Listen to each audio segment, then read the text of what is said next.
wabarakatuh. Kaifa halukum? Apa kabar anak-anak semuanya?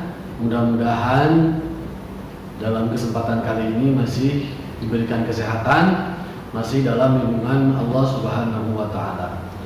Madza darsunal ana? Na'am, darsunal ana al-lughah al-arabiyah. Sekarang kita akan belajar bahasa Arab. Anak-anak yang kau banggakan, mari kita awali kegiatan belajar mengajar kita dengan sama-sama membaca Al-Basmalah. Bismillahirrahmanirrahim. Anak-anak yang Bapak banggakan, kita akan melanjutkan materi yang sebelumnya sudah Bapak sampaikan, masih dalam materi yang bab awal, yaitu tentang at-ta'aruf. Apa itu at-ta'aruf kemarin? Ya, betul. At-ta'aruf adalah perkenalan. At-ta'aruf yaitu perkenalan. Jadi materi yang di dalamnya ada saling sapa, saling menanyakan namanya siapa, ataupun di mana tempat tinggalnya, gitu ya, ataupun keadaannya. Nah, pada kesempatan kali ini Bapak akan memberikan lagi kosakata atau mufradat yang masih berkaitan dengan bab awal, yaitu bab at-ta'aruf. Mufradat yang pertama, coba dengarkan ya baik-baik. Man. Dengarkan baik-baik lagi mufradat yang pertama, man. Nanti tulisannya akan ada di video ini ya. Man. Apa itu man? Man itu adalah siapa artinya. Ya, Bapak ulangi lagi. Man itu memiliki arti siapa. Dalam kalimatnya, misalkan digunakan daman kalimatnya biasanya digunakan untuk menanyakan nama atau status seseorang. Contoh, misalkan man ismuka, siapa namamu, gitu ya. Atau misalkan man anta, siapa kamu, itu berarti menanyakan tentang status kita ini siapa gitu. Siapa kamu? Saya misalkan ustaz, atau saya misalkan seorang murid atau thalibun gitu ya. Nah, makanya man ini digunakan untuk menanyakan seseorang atau nama seseorang gitu ya. Baik, mufradat yang berikutnya atau kosakata yang berikutnya itu ada madza. Dengarkan lagi, ingat-ingat, simak baik-baik bacaannya seperti apa, nanti biar menyesuaikan dengan tulisannya yang ada di video ini. Madza, gitu bacanya ya. Bapak ulang lagi. Madza. Apa itu madza?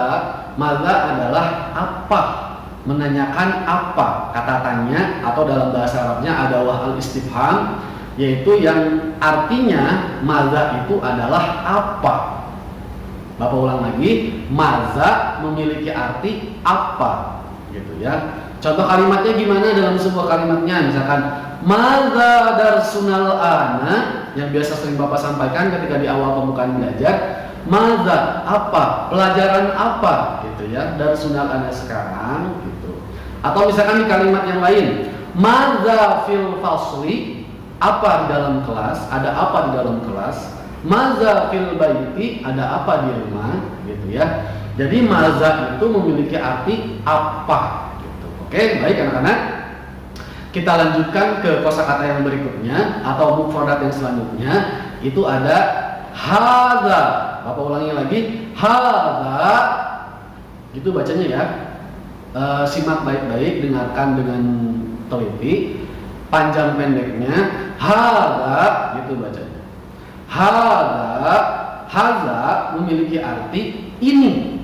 Bapak ulangi lagi, hadza memiliki arti ini. Oke ya, paham ya. Contoh seperti kalimatnya misalkan hadza faslun, ini kelas.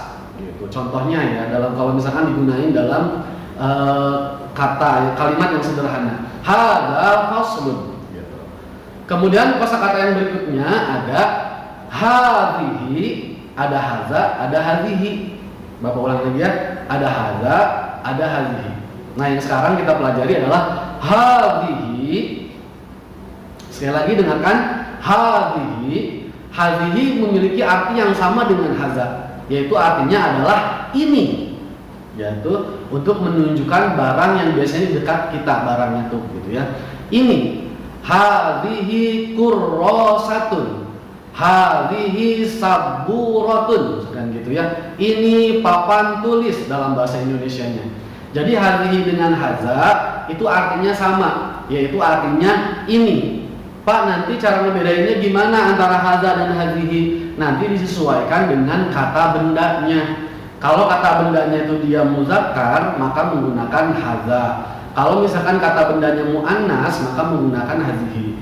Tapi bagi kalian yang masih kebingungan dengan cara membedakannya, kalian tidak usah bingung terlebih dahulu. Cukup kalian memahami artinya saja dulu. Kalau haza itu ini artinya, hadhihi juga ini artinya. Untuk sementara itu dulu ya. Oke, baik, Bapak lanjutkan ke mufradat berikutnya atau kosakata selanjutnya, yaitu ada zalika.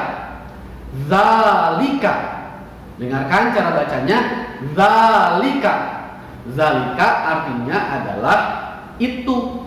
Tadi haza ini, kalau zalika artinya itu, gitu ya. Contohnya seperti zalika kursiyun, kan gitu ya. Itu kursi, itu menggunakan pakai kata zalika. Jadi zalika itu artinya itu. Selanjutnya ada tilka. Bapak ulangi lagi, tilka. Dengarkan, simak baik-baik cara bacanya. Tilka. Tilka artinya sama dengan zalika, sama seperti haza dengan hadhihi tadi. Dua kata yang penyebutannya beda atau bunyinya berbeda, tapi artinya sama.